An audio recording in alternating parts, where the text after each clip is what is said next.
Okay, here is an explanation of number 25 on page 163. The question describes that there's a 285 kilogram mass being pulled up by some cable. The mass is being accelerated at 0.16 times g. So I used 10 for g to get a numerical value for the acceleration.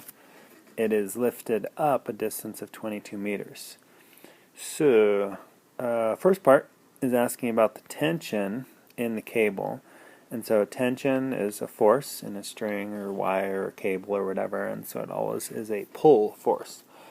So when the mass is being lifted up, there are two forces acting on it: tension in the upward direction, its weight in the downward direction. Because it is accelerating upward, notice how I drew the tension arrow longer than the weight arrow, because it is accelerating, we know there is some net unbalanced force, and that would be in the upward direction. So the net force that causes the acceleration is the tension minus the weight.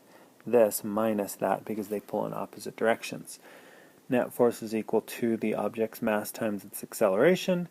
Plugging in values, solving, gives a tension in the cable of 3,306 newtons. Okay. Part B says, what's the net work? So there are a couple ways you can do this. The easy way is to just know that the net work is the change in kinetic energy. Okay, and we'll see as we proceed through the problem how that relates to other things. But this is the easy way, change in kinetic energy. So I went over here, used our kinematics formulas to solve for its velocity after moving up the 22 meters. So if we know that it has an acceleration and it goes a certain distance and it starts from rest, we can figure out how fast it's going up there pretty easily. So that was 8.3904 meters per second. And I kept all those decimal places because I knew I'd be using that value later in a calculation, so I didn't do any sig fig rounding or any funny business. So, using that velocity, calculating kinetic energy, using mass, we get 10,032 joules. So we say, alright, we're going to say that that is the net work done on the mass. Now, what we mean by net work is that work is force times distance. So there's an E in distance.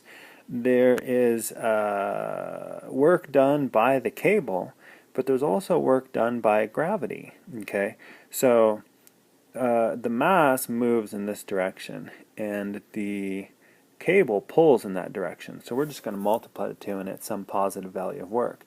Yet the Earth, gravity, pulls in the opposite direction. So Earth and gravity actually do negative work on the mass, or whatever it is, as it's pulled upwards. So the net work is actually going to be the work done by the cable minus the work done by Earth. Let's see how that goes. Fortunately, the question guides us through calculating those things. Part C, work done by cable. We have force, and what is this? Force. Oh, that's the tension in the cable, and then times the distance it goes through, the 22 meters. Multiply 72,000 newtons. Shame on you, Tourville. That should be joules. All right. Yeah. Part D, work done by gravity. All right, so the weight is in the downward direction. So the force in the downward direction would be this, mg. Distance is this. And so I'm putting a negative here, indicating that, well, yeah, it's negative work, and correctly used joules for units of work. All right.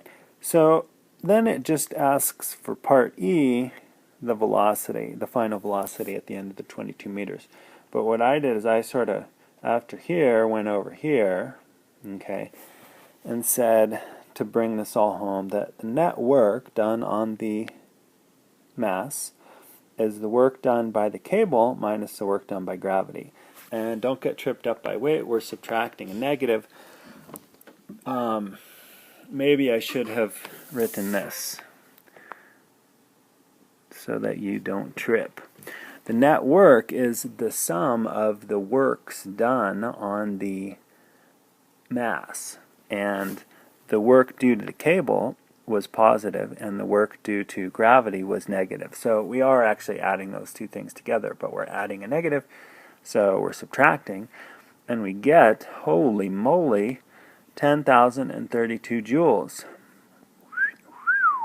which is what we got here using the fact that net work is change in kinetic energy. So I was actually pretty stoked that these two values ended up the same, even using 10 for G, and they're just exact. So, okay, good, it works. Bottom line, moral of the story is the net work on an object is the change in kinetic energy, which is also the sum of the works done on the object. And notice that there can be negative work done on an object when the force is in the opposite direction as the direction of motion. Ta-da!